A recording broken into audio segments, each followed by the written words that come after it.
Good evening, everyone. Today we are here to discuss the continuation of Oxytocics Part 1, that is Oxytocics Part 2. In the first video, we have discussed mainly about the oxytocin. Now we are going to talk about the ergot alkaloids, and the most commonly used ergot alkaloids in obstetrics are ergometrine and methyl ergometrine. And the actions of methyl ergometrine is 1.5 times more potent than ergometrine on the uterus. So first of all, we will talk about the action on uterus. These alkaloids increase the force, frequency and duration of uterine contractions. At the low doses, contractions are phasic with the normal relaxation in between. But only moderate increase in dose can raise the basal tone. Contracture occurs only with the high doses. And stimulant action involves the lower uterine segment as well. Uterotonic action, it is due to the result from partial agonistic action on 5-alpha-HT2 and alpha-adrenergic receptor. Second, that is action on the CVS. These two derivatives are weaker vasoconstrictors and have got low tendency to cause the endothelial damage. And they can raise BP but not significant at the doses which are used in obstetrics. Third, that is action on GIT. High doses can increase the peristaltic moment. Now we will talk about the pharmacokinetics. Both these derivatives are rapidly and nearly completely absorbed from the oral route.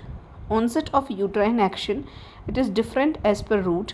By oral route it is 15 minutes, by IM route it is 5 minutes, and by IV route it's almost immediate action. T half is 1 to 2 hours, and effects of a single dose, it lasts for 3 to 4 hours. Now we will talk about the adverse effects of methyl ergometrine and ergometrine. Adverse effects include commonly nausea, vomiting and rise in BP can occur. It can decrease milk secretion if higher doses are used for many days postpartum, and it is due to inhibition of prolactin release, that is dopaminergic action. Ergometrine should be avoided in patients with vascular disease, hypertension and toxemia, and also in the presence of sepsis because it may cause gangrene, and in liver and kidney disease also it is avoided. These two derivatives are contraindicated during the pregnancy and before the third stage of labor. Now we will talk about the uses of ergometrine. First of all, the primary indication for both these compounds is to control and to prevent the PPH. For controlling PPH, the usual dose which is used is 0.5 mg IV, it is to be given.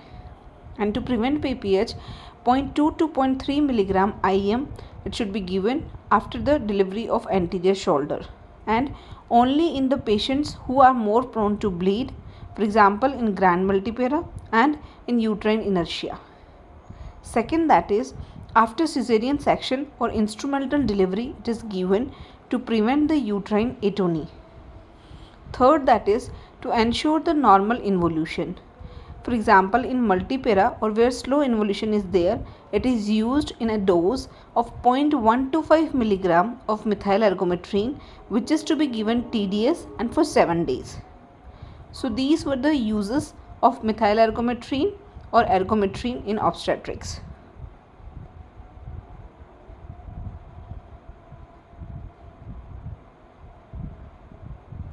Thanks for your patience hearing.